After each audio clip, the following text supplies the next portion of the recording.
In 2009, the committee for the annual Cheyenne Frontier Days celebration in Cheyenne, Wyoming, claimed 7 animals were treated for injuries at its infamous rodeo.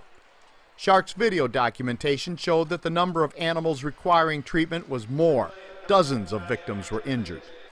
So having been exposed as liars in 2009, Cheyenne just didn't talk about how many animals were injured in 2010 and refuses to release animal injury reports.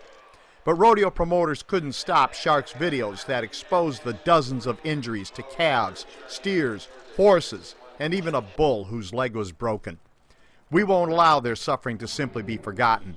The documentation in this video represents just a portion of those injured animal victims. It's hard to understand how rodeo fans miss the obvious cruelty. Any halfway intelligent person can see that this is animal abuse, nothing more. In the case of the bull, the rodeo announcers never had the guts to call it a broken leg, although anyone could see it was broken.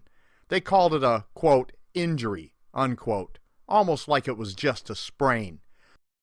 The rodeo blowhards even had the nerve to claim the bull would survive.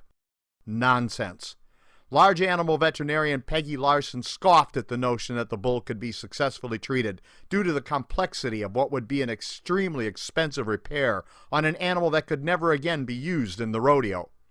Dr. Larson stated, quote, "A perusal of the literature of this type of fracture in this breed and temperament of animal reveals that repair is not possible," unquote. Dr. Larson said that if the rodeo claimed the bull was still alive, she'd like to examine the vet's work. So would we, but that will never happen because the bull is dead, although he wasn't even counted as a victim of the rodeo. Cheyenne rodeo promoters admit 5 animals died, but they take no responsibility. They even tried to put a positive spin on that number. Rodeo spin Dr. Bob Budd claimed that given all the animals used, only 5 deaths somehow shows how well the animals are treated. Mind-boggling. That kind of nonsense is a fine example of rodeo propaganda. As I said, the rodeo doesn't release general animal injury reports and doesn't respond to inquiries about specific animals either. Why? Because the true number of rodeo animal casualties is higher, much higher.